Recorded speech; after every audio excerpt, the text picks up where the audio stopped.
হচ্ছে আলমডাঙ্গা থানা সেই ঐতিহাসিক বধ্যভূমি বা আমার পেছনে দেখতে পাচ্ছেন সেই বধ্যভূমি। আলমডাঙ্গা বধ্যভূমি আজকে আমাদের চুয়াডাঙ্গা জেলার আলমডাঙ্গা বধ্যভূমি ১৯৭১ সালে পাক বাহিনীর নৃশংস গণহত্যার নিদর্শন হিসেবে পরিচিত।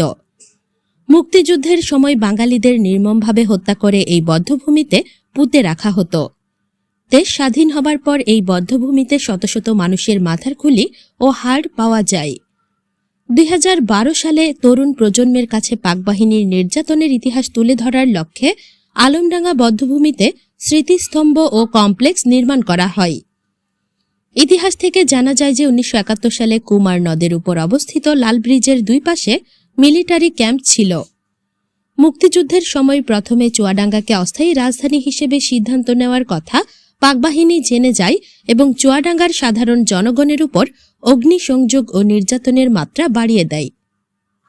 পরবর্তীতে মুজিবনগরে অস্থায়ী সরকারের শপথ গ্রহণ অনুষ্ঠান হয়। সে সময় পাকবাহিনী লাল ব্রিজ দিয়ে যাতায়াতকারী ট্রেনগুলো আলমডাঙ্গায় এবং কালিদাসপুর প্রান্তে দাঁড় করিয়ে নিরাপরাধ যাত্রীদের ধরে ধরে নিয়ে যেত এবং শত শত নারী পুরুষকে নির্যাতন করে হত্যা করে লাশ পুঁতে ফেলত। ১৯৭১ সালের জুন মাসের শেষ থেকে ৭ই ডিসেম্বর পর্যন্ত নারকীয় নির্যাতন ও হত্যাযজ্ঞ চালানো হয়।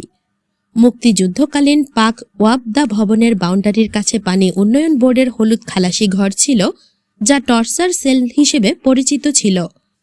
এই স্থানটিতে বধ্যভূমি কমপ্লেক্স গড়ে তোলা হয়। আলমডাঙ্গা বধ্যভূমির দেয়াল রাজশাহী বিশ্ববিদ্যালয়ের চারুকলার ছাত্রছাত্রী দ্বারা নকশাকৃত। বধ্যভূমির ভিতরে শহীদের ভাস্কর্য ও মিউজিয়ামে ১৭৫৭ সাল থেকে ১৯৭১ সাল পর্যন্ত মুক্তিযুদ্ধের পর্যায়ক্রমিক ইতিহাসের সচিত্র ছবি স্থান পেয়েছে। প্রতিদিন দূর দূরান্ত থেকে অসংখ্য দর্শনার্থী মুক্তিযুদ্ধের স্মৃতি বিজড়িত এই স্থানে শ্রদ্ধা জানাতে আসেন।